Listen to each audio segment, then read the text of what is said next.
ఓం నమ శివాయ నమః. ప్రజలందరికీ నమస్కారము.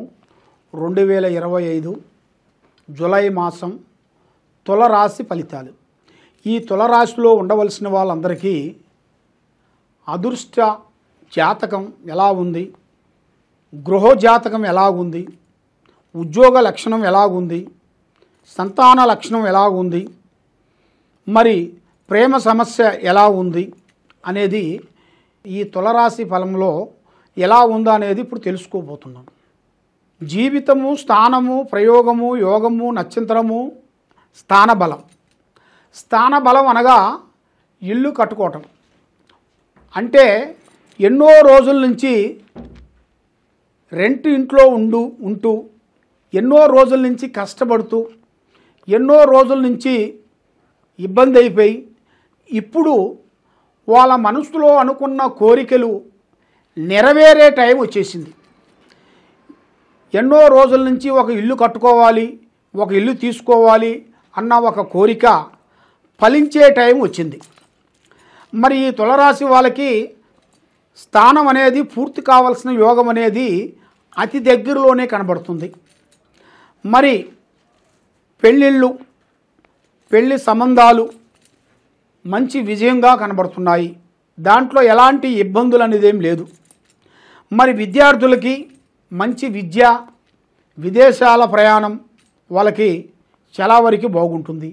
మరి విద్యారంగంలో కూడా ఇక్కడ కానీ విదేశాల్లో కానీ ఎక్కడైనా కానీ వాళ్ళు మంచి విద్య సాధిస్తారు. మరి విదేశాల్లో ఉండవలసిన వాళ్ళు కూడా వాళ్ళకు కూడా మంచి విద్య వర్తిస్తుంది.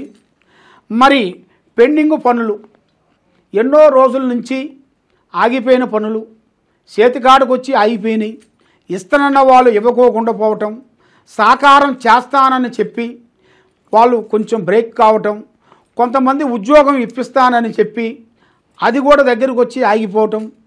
మరి కొంతమంది స్త్రీ విషయాల్లో కూడా కొంతమంది సాకారం చేస్తానన్న వాళ్ళు కూడా సాకారం చేయకోకుండా బంధువు మిత్రులలో కొంతమంది మేము ఉండాము మీరేం భయపడొద్దండి, మేము ఉన్నాం కదా, ఏదో ఒక టయానికి సాయం చేస్తాములే అని మాట వదులుతారు వాళ్ళు.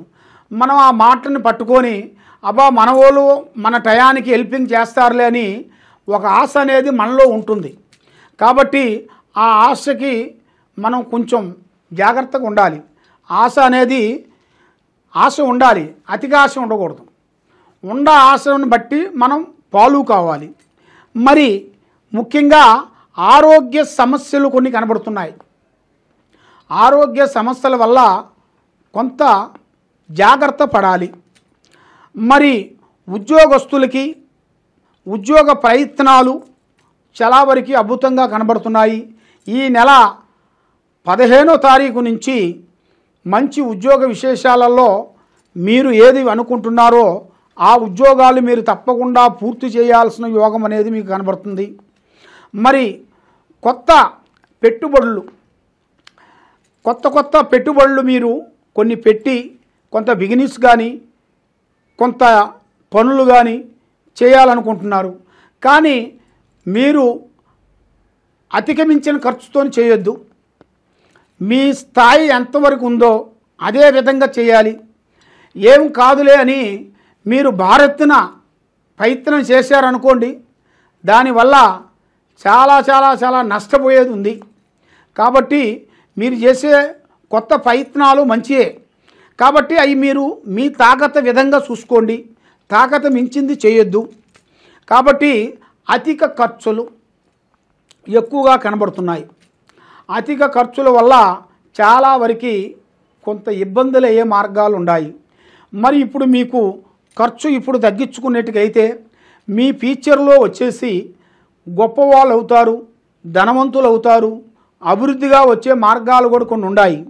కాబట్టి మరి ఈ ఖర్చుని మీరు చాలా వరకు తగ్గించుకొని ఎక్కడ ఏ పని చేసుకోవాలనేది మీరు ప్లానింగ్ ప్రకారంగా పోయినట్టుగైతే మీకు అన్ని విధానాలుగా విజయవంతమయ్యే మార్గాలు కూడా కొన్ని కనబడుతున్నాయి. మరి మీకు శత్రువులతో విజయం, మీకు శత్రువుల వలన మిత్రులుగా మారే మార్గాలు కూడా కొన్ని కనబడుతున్నాయి.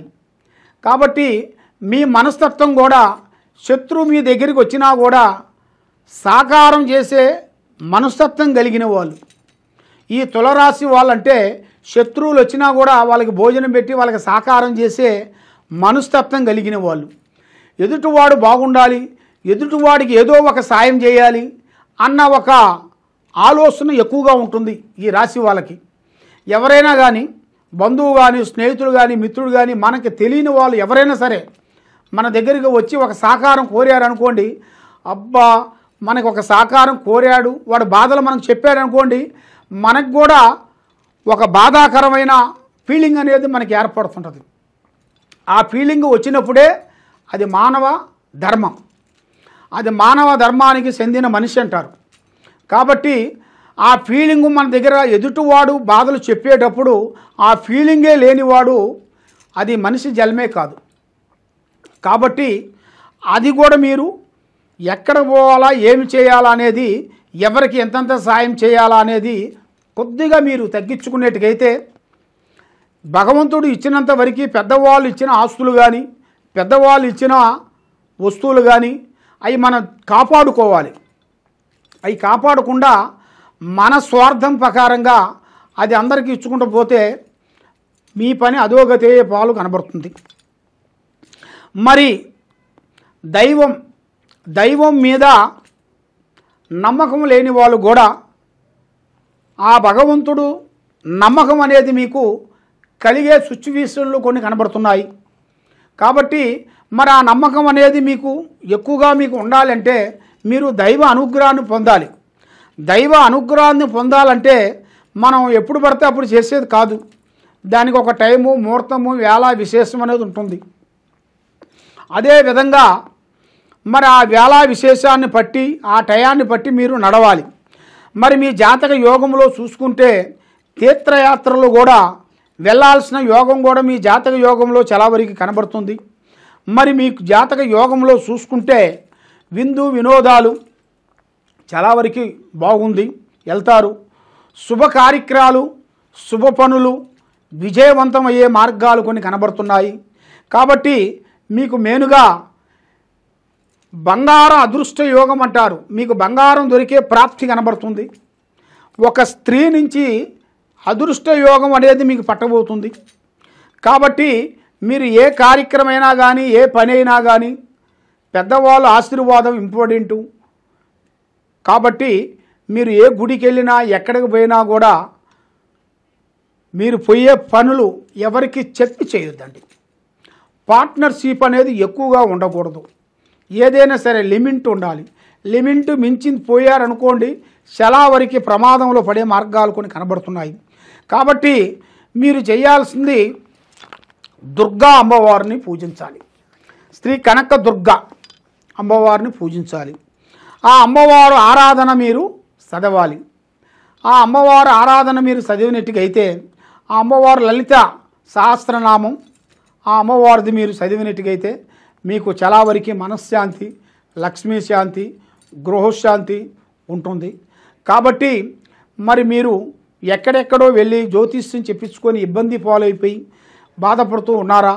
తప్పకుండా ఈ కింద ఉండాల్సిన నెంబర్కి సంప్రదించినట్టుగైతే మీ పేరుని బట్టి, సమయాన్ని బట్టి మీ ఇంట్లో ఏముంది, బయట ఏముంది, ఏమేమి జరుగుతుంది, ఎలాంటి సమస్యలు ఉన్నాయా అనేది మేము చూసి చెప్పగలుగుతాము.